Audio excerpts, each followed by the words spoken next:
Hello everyone, कैसे हो आप सब। मैं हूं गौरव गाबरा। एक बार फिर से आप सबका बहुत बहुत स्वागत है हमारे यूट्यूब चैनल पे। सीएमए इंटरमीडिएट के ग्रुप 2 के एग्जामिनेशंस जून 26 के अब ज़्यादा दूर नहीं है।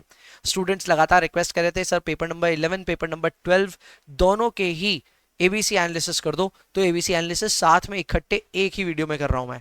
सो इस वीडियो में we will be talking about FM as well as मतलब FMDA paper number 11 and paper number 12 MA दोनों की एबीसी एनालिसिस करेंगे। और एबीसी एनालिसिस करके हम ये जानेंगे कि पेपर में कहाँ क्या कितने नंबर का आता है।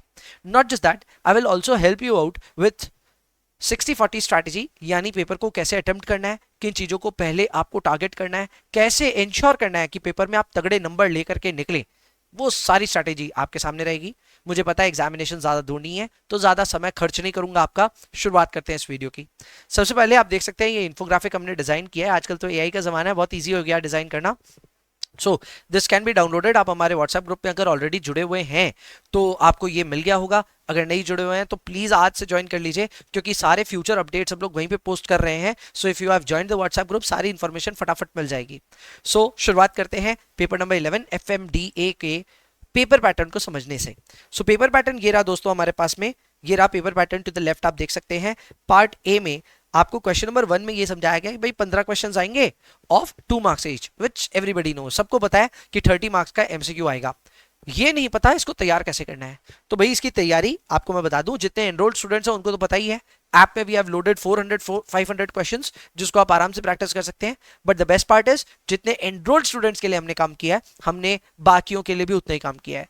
जितने भी बाकी स्टूडेंट्स हैं, अगर आप इन एमसीक्यूज की प्रैक्टिस करना चाहते हैं, हमारी वेबसाइट edutorsindia.co.in के अकाउंट बनाइए, अपना एक फ्री अकाउंट बनाइए। कोई बॉदर नहीं करेगा, कुछ मैसेज नहीं आएगा। आपको अपना अकाउंट बनाना है और अकाउंट बना करके आपको सिर्फ जाकर के फ्री रिसोर्सेज को चेकआउट करना है। फ्री रिसोर्सेज में हम लोगों ने सारे के सारे जो एमसीक्यूज हैं उसको चैप्टर वाइज डाल दिया आपके लिए। इंस्टीट्यूट की रिसोर्सेज से, स्टडी मैट से, एमक्यूपी से, पीटीपी से, एमसीक्यू बैंक से सारे क्वेश्चंस कंपाइल करके डाल दिए। बेसिकली एक जगह पे सारी तैयारी करनी है तो आप कर सकते हैं। फ्री रिसोर्सेज में जाइए, जाके प्रैक्टिस कीजिए एमसीक्यूज की। आगे बढ़ते हैं क्वेश्चन नंबर 2 में। क्वेश्चन नंबर 2 थ्योरेटिकल क्वेश्चन है, जहां पे आपका 2A आता है एफएम की थ्योरी और 2B आता है डीए की थ्योरी, यानी डेटा एनालिटिक्स की थ्योरी। ये दोनों 7-7 मार्क्स का आता है। क्वेश्चन नंबर 3 में आता है अपना ratio analysis and cash flow fund flow. तो ratio analysis 3A and 3B हो गया, cash flow fund flow 7 marks each के लिए। क्वेश्चन नंबर 4 आता है tools for FSSA and question number 4 भी आता है कॉस्ट ऑफ कैपिटल से। दोनों कितने मार्क्स के आते हैं? 7-7 मार्क्स के। फिर क्वेश्चन नंबर 5 है कैपिटल बजटिंग के लिए रिजर्व्ड। इसमें दोनों ही क्वेश्चंस कैपिटल बजटिंग से आते हैं, 7-7 मार्क्स के, तो 14 मार्क्स यहाँ पे हो गया। फिर वर्किंग कैपिटल, 2 क्वेश्चन यहाँ से भी आएंगे 7-7 मार्क्स के, तो 14 मार्क्स इधर भी रिजर्व्ड है। यानी कैपिटल बजटिंग पूरा 14 नंबर का एक ही क्वेश्चन आता है, और वैसे ही वर्किंग कैपिटल भी पूरा 14 मार्क्स का एक ही क्वेश्चन आता है। वर्किंग कैपिटल का जो फर्स्ट पार्ट होता है वो आता है टिपिकल वर्किंग कैपिटल पार्ट 1 वाले क्वेश्चन से। जिन लोगों को हमारा मैट याद है, मैट के पार्ट 1 में हम लोगों ने वर्किंग कैपिटल को डाल रखा है, एंड पार्ट 2 में management of receivables, management of inventory, management of payables, ये सारे चैप्टर्स हैं, मैनेजमेंट ऑफ कैश। तो इन सब को मिलाकर के पार्ट 2 होता है, जो कि यहाँ पे आपको देखने को मिल जाएगा। फिर उसके बाद आता है क्वेश्चन नंबर 7। क्वेश्चन नंबर 7 का जो फर्स्ट पार्ट है, सेकेंड पार्ट है, दोनों मिला करके ही 3 चैप्टर्स है जिसको इंस्टीट्यूट टारगेट करता है। Capital structure, dividend and leverage. इन तीनों में से कोई भी 2 क्वेश्चन सेट करता है इंस्टीट्यूट, तो यहाँ पे आपको 7 मार्क्स के 2 क्वेश्चन देखने को मिल जाते हैं। फिर आते हैं अपने क्वेश्चन नंबर 8 में, जो कि अगेन डीए की थ्योरी से आता है, यानी बिजनेस डेटा एनालिटिक्स की थ्योरी से आता है। एंड ये आता है आपका 2 क्वेश्चन 7 मार्क्स ईच का। तो जाहिर सी बात है ये इंपॉर्टेंट हो जाता है एंड आपको इसको अच्छे से तैयार कर लेना चाहिए। तो ये है आपका क्लासिकल पेपर पैटर्न। मैं फिर से बता दूं, ये इन्फोग्राफिक को आप डाउनलोड कर सकते हैं, हमारे व्हाट्सएप ग्रुप पे जाइए, जाकर के इसको डाउनलोड कर लीजिए। अब इतने सारे सर क्वेश्चंस हो गए, सब समझ में आ रहा है। सर 100 मार्क्स का हमको यहाँ पे अटेम्प्ट करना होता है आउट ऑफ 128 मार्क्स। तो यहाँ पे लिखा हुआ 100 है, पर एक्चुअली आपको 128 मार्क्स का मिलता है, और 28 मार्क्स आप ऑप्शन में छोड़ सकते हो। अब अपने आते हैं पार्ट बी में। सर कौन से चैप्टर्स ज्यादा इंपॉर्टेंट है, कौन से चैप्टर्स कम इंपॉर्टेंट है, जरा इस पे चर्चा कर लो। तो बहुत आसान चर्चा है। आपका कैटेगरी ए जो है, कैटेगरी ए में मैंने कुछ क्वेश्चंस को डाला है। जैसे आप देख सकते हैं मैंने 1 को पूरा डाला है, सो एमसीक्यू पूरा डाल दिया। 7 और 8 को पूरा डाल दिया। क्वेश्चन नंबर 7 आता है डिविडेंड, कैपिटल स्ट्रक्चर एंड आपके डिविडेंड कैपिटल स्ट्रक्चर और लिवरेज चैप्टर से। एंड ये तीनों चैप्टर्स सबको पता है बहुत आसान है, तो इसको पूरा पूरा कैटेगरी ए में डाला है। यहाँ पे 14 नंबर की वेटेज होती है। दूसरा, मैं हर स्टूडेंट को कहता हूँ भाई बिजनेस डेटा एनालिटिक्स गिन करके एकदम गिनती चुनती के पन्ने हैं, प्लीज अच्छे से याद करके चले जाओ। मैंने पहले भी रिविजन लिया हुआ है, बोलोगे तो अभी भी रिविजन ले लूंगा। कमेंट में डाल देना अपनी रिक्वेस्ट को, अगर आप चाहते हो मैं बीडीए का रिविजन लूं तो आप मुझे बता देना, मैं ले लूंगा। तो एक 3 घंटे के सेशन से 2 घंटे के सेशन से आपका बीडीए तैयार हो सकता है। आप क्यों मिस आउट करोगे? क्वेश्चन नंबर 8 भी कैटेगरी ए में आता है एंड ये भी मेरे हिसाब से 14 मार्क्स आपको दिला सकता है। इसके अलावा क्वेश्चन नंबर 1 तो है ही जो कि आपको 30 मार्क्स का वेटेज दिला सकता है। इसके अलावा क्वेश्चन नंबर 3, 4, 5 और 6 ये क्वेश्चंस भी सारे इंपॉर्टेंट है, पर इनमें सब पे स्टार लगाया है। इसका मतलब ये है कि सब में से एक एक क्वेश्चन आपकी कैटेगरी ए में बिलोंग करता है, यानी इजी आएगा। जैसे क्वेश्चन नंबर 3 की अगर हम बात करें तो 3 में रेशियो इजी आएगा, आमतौर पे कैश फ्लो फंड फ्लो सबको टफ लगता है। क्वेश्चन नंबर 4 की बात करें तो टूल्स फॉर एफएसए मक्खन इजी आएगा, कॉस्ट ऑफ कैपिटल कुछ लोगों को टफ लगता है। क्वेश्चन नंबर 5 में आते हैं कैपिटल बजटिंग के 2 क्वेश्चन आएंगे, एक इजी आएगा एक हार्ड आएगा। वर्किंग कैपिटल में पार्ट 1 पार्ट 2 मिलाकर के 2 क्वेश्चन आएंगे, एक इजी आएगा एक हार्ड आएगा। तो ऐसे में मैंने इनको सबको स्टार लगा दिया और सबको 7 मार्क्स का वेटेज गिना है। सो टोटल मिलाकर के 86 मार्क्स का आपका यहाँ पे स्प्लिट तैयार हो जाता है।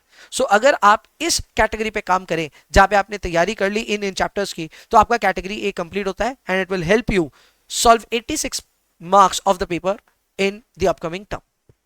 सर फिर कैटेगरी बी में क्या आता है? क्वेश्चन नंबर 3, 4, 5, 6 यही सारे आते हैं, लेकिन ये सारे क्वेश्चंस के सेकंड पार्ट्स आ जाते हैं। यानी जैसे मैं एक एग्जांपल दे रहा हूं, क्वेश्चन नंबर 3 की बात करें तो रेशियो को हमने कैटेगरी ए में गिना तो कैश फ्लो फंड फ्लो को यहां गिन लिया।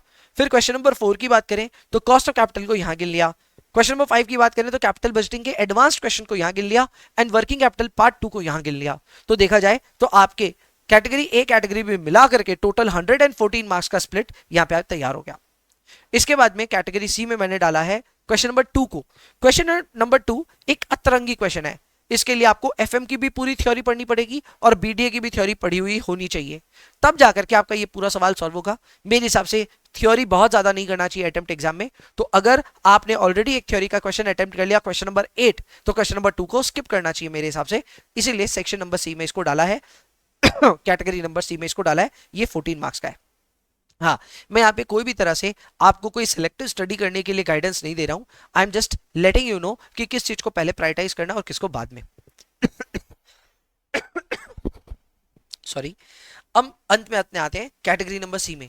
ये है 60-40 strategy. It is a marvellous strategy जिसको कई स्टूडेंट्स ने इंक्लूडिंग रैंक होल्डर्स ने यूज किया है। ये स्ट्रैटेजी आपको यही बताती है कि पेपर 100 नंबर का आपको अटेम्प्ट करना है, आप 40 नंबर का पहले अटेम्प्ट कर लो और बाद में 60 नंबर का आप चिंता करो। तो इसमें क्या करना है आपको? सर इसमें आपको पहले 40 स्कोर करने का टेंशन लेना है। और ये 40 स्कोर करने का टेंशन दूर कैसे होगा? वेल, ये दूर हो सकता है पहले 90 मिनट में। फर्स्ट 90 मिनट्स में आपको क्या करना है दोस्तों? आपको पूरा का पूरा एमसीक्यू अटेम्प्ट करना है, जिसमें आपको ट्राई करना है 22 या उससे ज्यादा लेकर के आए। फिर आपको 4 ऐसे सब क्वेश्चंस अटेम्प्ट करने हैं, सब पार्ट्स अटेम्प्ट करने हैं, जिनमें आप 7 आउट ऑफ 7 लेकर के आ जाए। अगर आप ये कर लेते हैं तो देयर आर चांसेस कि आप 50 या उससे ज्यादा भी ला सकते हैं, नहीं तो आप 40 से ऊपर तो पक्का लेकर के आ सकते हैं। तो मेरा यही कहना है कि आप अटेम्प्ट करें पार्ट नंबर सी में। जो मैं बता रहा हूं वो यही है कि आप फर्स्ट 90 मिनट्स में ऐसा अटेम्प्ट करें कि आप एमसीक्यू पूरा अटेम्प्ट करें, जिसमें 22 या उससे ज्यादा लेकर के आए। कैसे आ सकता है? फ्री रिसोर्सेज में जाइए, जाकर प्रैक्टिस कीजिए। इसके अलावा 4 सब पार्ट्स को जो भी आपके देखे हुए हो, जो आपको लगता है देख करके कि बन जाएंगे, उसको 100% एक्यूरेसी के साथ बनाइएगा।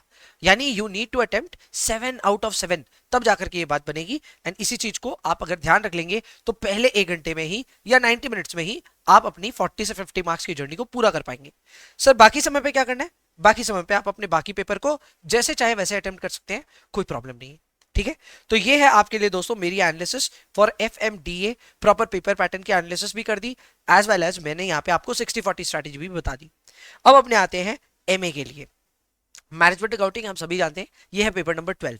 पेपर नंबर 12 में अगेन पेपर पैटर्न को डिकोड करें तो सर क्वेश्चन नंबर 1 वही है, 15 एमसीक्यूज आएगा 2 मार्क्स का, तो यहाँ पे 30 मार्क्स का तैयारी हो सकता है।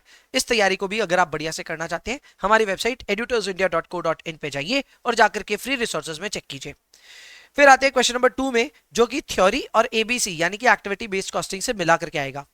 मैनेजमेंट अकाउंटिंग वो पेपर है जिसमें मैं थ्योरी अटेम्प्ट करने के लिए भी एकदम बोल रहा हूं, क्योंकि मुझे लगता है थ्योरी यहां से इंपॉर्टेंट है। तो ऐसे में आप अपनी थ्योरी को कैसे स्ट्रॉन्ग कर सकते हैं? तैयारी करके ऑब्वियसली। तो आप क्वेश्चन नंबर 2 के लिए तैयारी कीजिए। क्वेश्चन नंबर 3 और 4 दोनों मार्जिनल से हैं। अब मार्जिनल के ऊपर एस्टेरिक क्यों लगाया है, नीचे एक्सप्लेन किया है। मार्जिनल के ऊपर एस्टेरिक इसलिए लगाया because it includes application of marginal costing and transfer pricing. तो यहाँ पे जब मैं मार्जिनल स्टार की बात कर रहा हूं तो I am talking about marginal costing, I am talking about application of marginal costing and also I am talking about transfer pricing. तो इन तीनों चैप्टर्स को मिला करके इंस्टीट्यूट टोटल 28 मार्क्स का वेटेज सेट करता है। 4 क्वेश्चन आते हैं 7 मार्क्स के। ये ताजा पेपर पैटर्न में बदलाव हुआ है। दिसंबर 25 में ये फर्स्ट टाइम आया था, उससे पहले अलग पेपर पैटर्न आता था, एक 14 नंबर का क्वेश्चन आता था।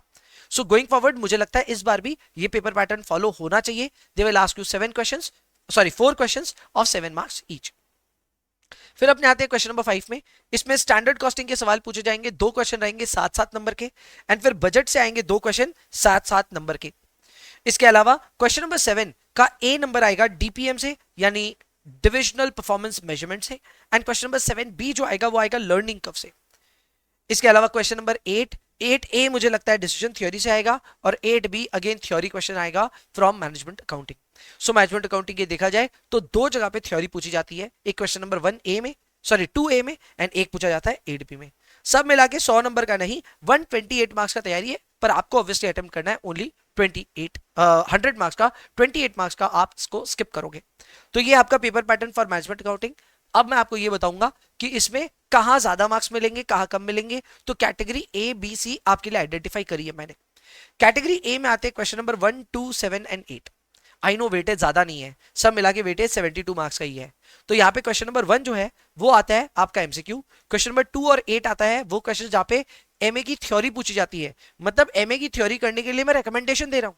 एंड क्वेश्चन नंबर 7 जो कि आसान है वो आएगा कौन से चैप्टर से, डीपीएम और लर्निंग कर्व से। मेरे हिसाब से ये आसान है जिसको आप टारगेट कर सकते हैं। फिर आते हैं कैटेगरी नंबर बी में। कैटेगरी नंबर बी में आते हैं अपने क्वेश्चन 3, 4, 5 एंड 6। इन सभी में स्टार लगा हुआ है, यानी ये कैटेगरी बी में भी है और सी में भी है। क्वेश्चन नंबर 3 क्या है सर, क्वेश्चन नंबर 3 है मार्जिनल, क्वेश्चन नंबर 4 भी है मार्जिनल, क्वेश्चन नंबर 5 है स्टैंडर्ड, क्वेश्चन नंबर 6 है बजट। तो इन चारों ही चैप्टर्स में मेरा ये कहना है एक क्वेश्चन आसान आएगा, एक क्वेश्चन हार्ड आएगा। तो एक कैटेगरी बी में आइडेंटिफाई कर लिया हमने और एक सी में कर लिया। सब मिला के आपके पास यहाँ पे 28 मार्क्स का स्प्लिट है for category B as well as category C. अब अपने आगे चलते हैं और आगे अब अपने डिकोड करेंगे पार्ट सी में 60-40 स्ट्रैटेजी। इसके लिए भी सो मैनेजमेंट अकाउंटिंग के लिए भी वापस मेरी गाइडेंस वही है। पहले 90 मिनट्स में आपको ट्राई करना है 40 to 50 स्कोर करने का। सर कैसे स्कोर हो सकता है, आसान है। पहले 90 मिनट्स में मैं आपको कह रहा हूं आप एमसीक्यू अटेम्प्ट कर लीजिए, उसमें 22 स्कोर कर लीजिए, एंड बाद बाकी कोई भी 4 क्वेश्चन अटेम्प्ट कीजिए, 7 आउट ऑफ 7 उसमें आना चाहिए, ये शर्त है। अब जिसकी तैयारी 7 आउट ऑफ 7 लायक नहीं है भाई सुन लो, करना है तो तैयारी पूरा करो, नहीं तो छोड़ दो। अगर आप कोई क्वेश्चन कोई भी चैप्टर आपको पसंद है उस चैप्टर में प्रैक्टिस इतनी अच्छी कीजिए कि एग्जाम में क्वेश्चन अगर देखा हुआ आए तो आप एकदम ठोक पीट करके बोल सकते हैं कि भाई इसमें पूरे में से पूरे आएंगे, इसमें मेरी गलती नहीं होगी। हाँ उसके बावजूद कोई गलती हो जाए, कोई सिली एरर हो जाए, क्लरिकल मिस्टेक हो जाए, चलता है, पर एटलीस्ट सवाल देखने के टाइम पे तुमको ये एक दावा ठोकना पड़ेगा कि हाँ भाई मैं इसमें 7 आउट ऑफ 7 लेकर के आऊंगा। अब ये मैं करने के लिए कितने सवालों में बोल रहा हूं, मैं आपको इंस्टीट्यूट 14 सवाल पूछता है, out of 14 questions I am just trying to find out कि क्या आप उसमें से 4 क्वेश्चन कर सकते हो कि नहीं कर सकते हो। मेरा मानना है एक वेल स्टडीड स्टूडेंट, एक वेल प्रिपेयर्ड स्टूडेंट कर सकता है ये काम। तो अगर आप एक वेल प्रिपेयर्ड स्टूडेंट हो, आपको 4 क्वेश्चन उठाने हैं जिसमें 7 आउट ऑफ 7 लाने की आपको हिम्मत दिखानी है। अगर आप ये काम कर पाते हो तो आपका 28 मार्क्स यहां से आ जाएगा। मेरा मानना है 40 से 50 तो यहां पे आराम से स्कोर कर सकते हो। अगर आपने एमसीक्यू में अच्छा परफॉर्म किया तो आप 50 से भी ज्यादा परफॉर्म कर सकते हो। ये है पहला 90 मिनट्स का स्प्लिट। सर बाकी के 90 मिनट्स क्या करना है, जो मर्जी वो करो, बाकी के पेपर पैटर्न को जैसे अटेम्प्ट करना है कर सकते हो। एक बात का ख्याल रखिएगा, पेपर जब भी अटेम्प्ट करें, अगर आप 2 भी अटेम्प्ट करें तो 2A उसके जस्ट बाद ही अटेम्प्ट करें, दूर में ना करें। सो बेसिकली आपको अटेम्प्ट 2A फिर 2B करना जरूरी नहीं है, आप 2B के बाद 2A भी कर सकते हो, लेकिन 2 को साथ में जरूर कीजिएगा। ऐसा मत कीजिएगा कि 2B पहले कर लिया, फिर 4A कर लिया, फिर 5B कर लिया, फिर वापस 2B कर लिया, ऐसे मत कीजिएगा, ठीक है। तो प्रॉपर अटेम्प्ट जो है वो एकदम सीक्वेंशियली कीजिएगा, जिस क्वेश्चन को शुरू किया उसके दोनों पार्ट्स साथ में दिखाइएगा। अब इतना अगर आप कर लोगे ना तो मैं श्योर हूं कि आपके एफएम और एमए में तगड़े नंबर आएंगे। लेट गो जस्ट 40 मार्क्स, आपके तगड़े नंबर आएंगे। और क्यों नहीं आएंगे सर, दिसंबर 25 में भी स्टूडेंट्स ने कमाल करके दिखाया था इन दोनों पेपर में। एंड इस टर्म के लिए भी मैं अपने सारे स्टूडेंट्स पे एकदम भरोसे के साथ बैठा हूं कि सर आप लोग बहुत बढ़िया स्कोर करने वाले हैं। सो पेपर नंबर 11 एंड 12 की पूरी एबीसी एनालिसिस आपके सामने आ गई। I hope this will help. I see you in the next one. Bye bye.